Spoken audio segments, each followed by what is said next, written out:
fact, in 2017, 2 million Italians signed a petition to have the art of its making protected with UN World Heritage status. And its recipe is even protected by the European Union. And let me tell you something, pizza napoletana, done the right way, the traditional way, is actually good for you.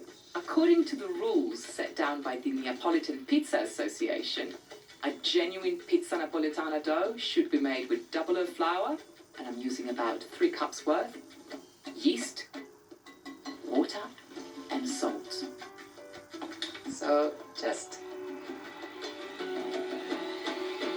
it needs to be kneaded for however long it takes for you to stretch the dough and see right through it. And if you were to do this by hand, it would probably take about 20 minutes, unless you've got like super muscles. With a low-speed mixer, it should take about 8 to 9 minutes. But this is not a pizza dough to be rushed. It will be life-changing, I promise you. It's that good. Let's have a check. It's always good to feel with your hands. And I really want to show you what it is that we're after. Okay, so what we're after, a fairly soft dough. Not sticky that it sticks to your hand, really. A lot softer than pasta dough, to give you an example. And this is called the window pane effect. See, you can see my fingers through it. That's it. Now, we are just going to roll it into a bowl, and we're going to rest it at room temperature for about 24 hours in an oiled bowl.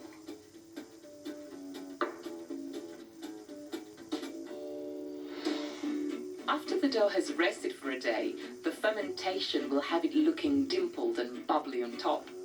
I could use it now, but for pizza perfection, it's best to knead it back into a bowl and rest it in the fridge overnight again.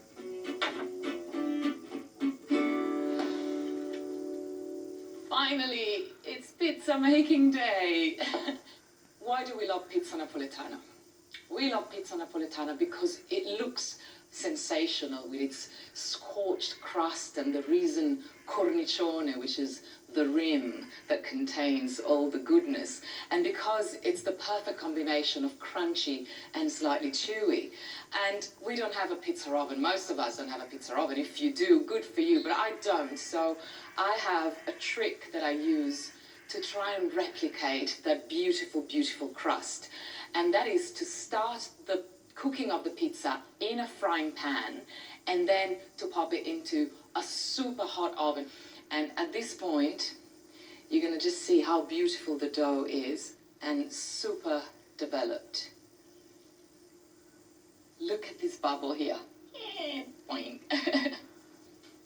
I reckon I can probably make 2 pizzas, so I'm just going to rip it in half and set this one aside for later. And now I'm not even going to use a rolling pin because I don't want to disturb this dough too much. What I'm going to do though, before I actually spread this out a bit more, is turn the heat on. The pan needs to be super hot.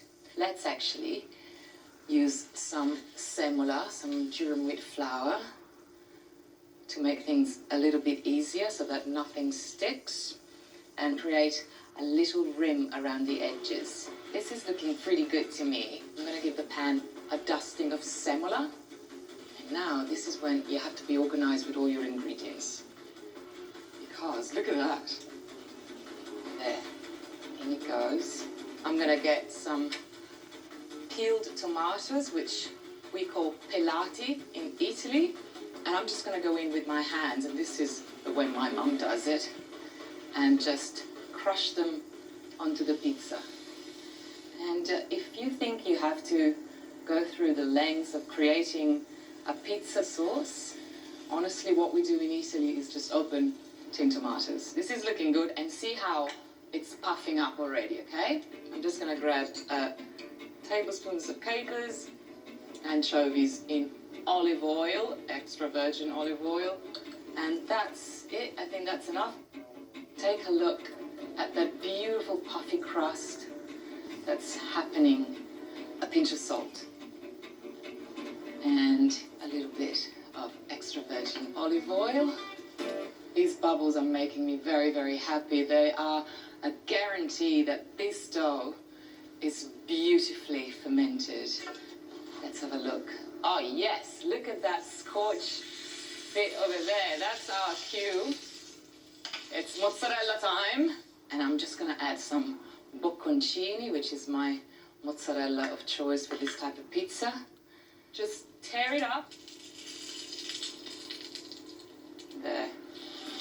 And off we go. If you think you need to turn the grill function on in your oven, just do that, but watch it closely. Oh, yes. Oh, mamma mia. See what I'm talking about? Let's slide it onto this board.